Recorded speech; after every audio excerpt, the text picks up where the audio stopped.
Welcome to the Crop Insurance Podcast, the podcast where we dive deep into the world of crop insurance. I'm your host, Mike Rydell, a third-generation crop insurance agent, and I'm thrilled to have you join me on this educational journey. At our family-owned and operated business, we've been providing crop insurance expertise for generations. Our goal here is simple, to educate our listeners. Crop insurance can be complex and overwhelming, but I believe that understanding it is crucial for every farmer. So whether you're a seasoned farmer looking to stay updated or a newcomer seeking guidance, this podcast is for you.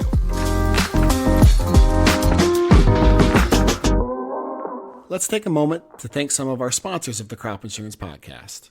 Our title sponsor, the McNeil Insurance Agency, are probably your greatest insurance agents ever.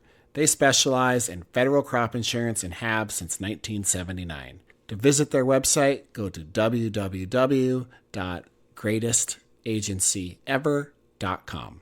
The McNeil Insurance Agency is a proud partner with the Crop West Insurance Group.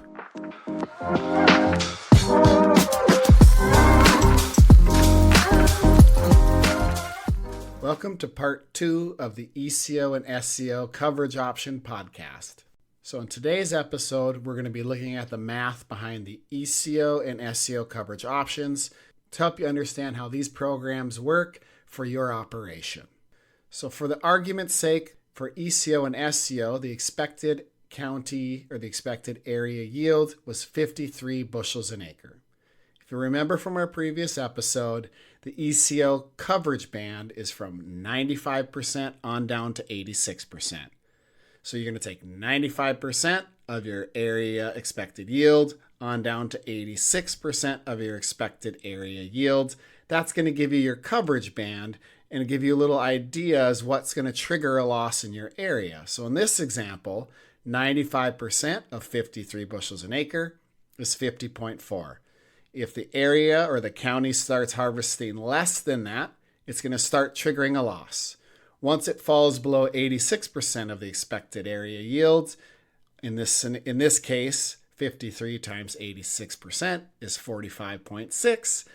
If the bushels per acre in the area come in under 45.6, you've now exhausted your ECO coverage band. It'll pay out all of your coverage.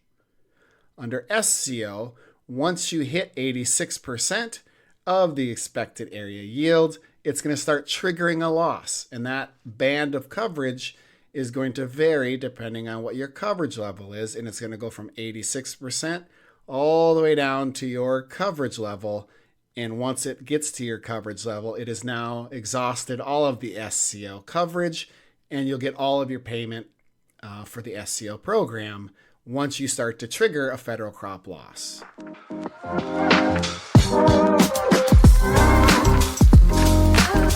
So now that we understand when those losses are triggered, let's look at how the math plays out. How do we come up with your exact coverage in terms of dollars on your policy versus your neighbor's? So if you have ECO, it doesn't matter what your coverage level is because that band of coverage is from 95% down to 86.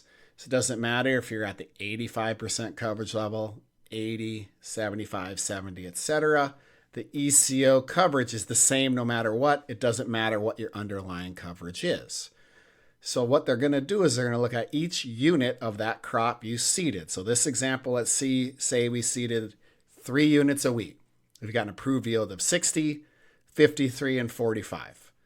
What they're going to do is they're going to take your approved yield times the projected price times your share, whether you have 100% or 2/3, times the ECO factor to come up with your coverage per acre. So what is the ECO factor? Well, remember, you have your band of coverage of 95% down to 86%. 95 minus 86 is 9. So you're going to take 9%. So approved yield times price times share times 9%. That's where you're going to come up with your dollar per acre of coverage. So in this example where we had a 60 bushel, 53, and 45 bushel approved yield, the ECO dollar per acre of coverage for the 60 bushel approved yield is $47.36. At 53 bushels an acre approved yield, it's $41.83. And at 45 bushels per acre approved yield, it's $35.52. So they're going to carry that math out. That's your dollar per acre of coverage times your acres. That's your total coverage for ECO. Now, whether or not you have a loss is going to go back to the very beginning of this episode where we discussed your area yield and 95% of 53 in this example down to 86% of 53.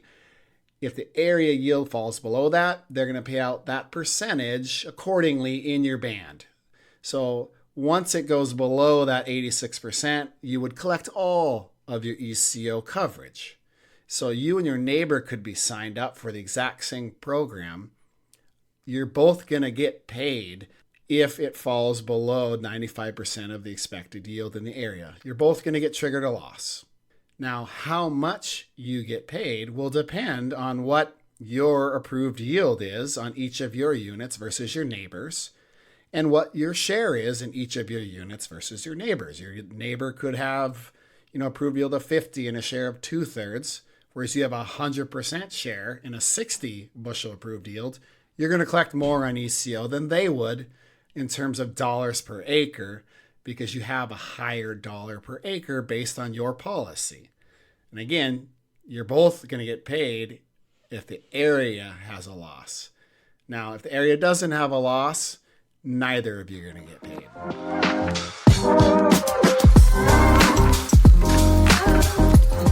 Now, as far as SCO goes, the math is fairly similar. You're going to take your approved yield times your price times your share times your SCO factor. Now, what's the SCO factor? Well, it's 86% minus your coverage level. So if you were at 70% coverage level, your SCO factor would be 86% minus 70%. That's a 16% SCO factor.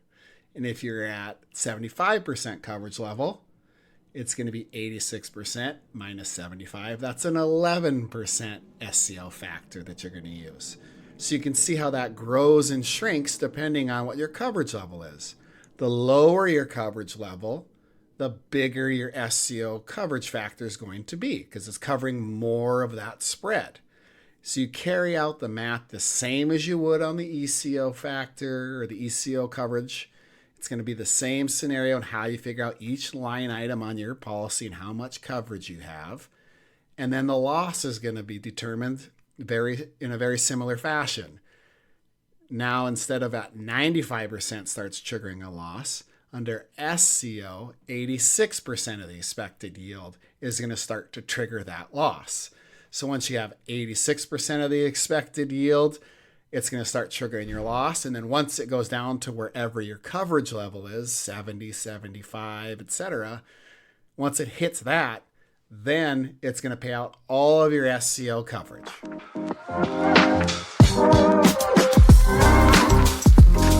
the last piece to understanding this, which is fairly important, is if your underlying policy is revenue protection, you're going to use that same revenue protection math when you help determine your loss under ECO and SCO. If you have yield protection, it's just straight bushels. There's no adjustments at harvest. It's just the bushels are the bushels. If you have revenue protection and the price goes up, your coverage is going to go up in terms of the dollars, but it's going to take a loss in yield in order to trigger a loss, because the guarantee goes up and the bushels produced go up because it's times the harvest price. That's just your basic revenue protection. We've done a podcast on that, so if you don't understand that concept, go back and listen to it. So now if that price drops, your bushels produced are multiplied times the lower number, the harvest price, and your guarantee is still figured at the higher number, the projected price. So it is a very good coverage and a very good program that's also protecting you from a loss in revenue if the math plays out where you could potentially have a loss if the harvest price goes down far enough. So this is something to remember and consider when purchasing these programs is if you have revenue protection, you're also getting some downside protection there as well. So when will we know if we have a loss? We're not going to know until about the springtime. Once all the production is in, everything's reconciled, that takes time. So we're not going to know until much later on in the crop year or already into the next crop year. So it's a very difficult decision. These producers signed up for it last fall. They carried through their crop. They harvested it. They're paying their premiums. They're seeding their next crop, and they're not going to know if they have a loss until that following springtime. Well, right now, at the time of recording this podcast, it's the fall, which is the start of the next crop year. So they're going to have to decide if they're going to keep ECO and SCO for next crop season before they know how it played out the previous crop season. It's important to do your research and have an understanding of it before you jump in so that you're making an educated guess when you go to purchase this program, because it is a great risk management program. You just want to make sure you understand all the factors before making a purchasing decision. So make sure you talk to your crop insurance agent. Read more about it on RMA's site. Hop over to our website at thecropinsurancepodcast.com. We have articles on it with different graphs so you can see the math in front of you. And I wish you the best of luck in making your decision.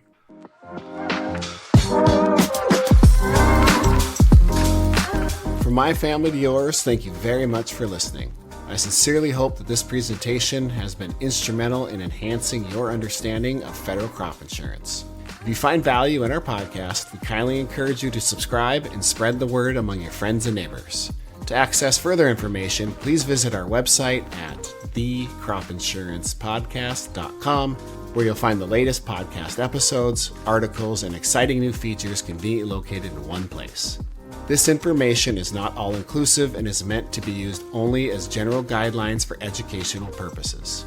For additional information, please see crop provisions, reference the Crop Insurance Handbook or Loss Adjustment Manual, or contact your crop insurance agent. This institution is an equal opportunity provider and employer.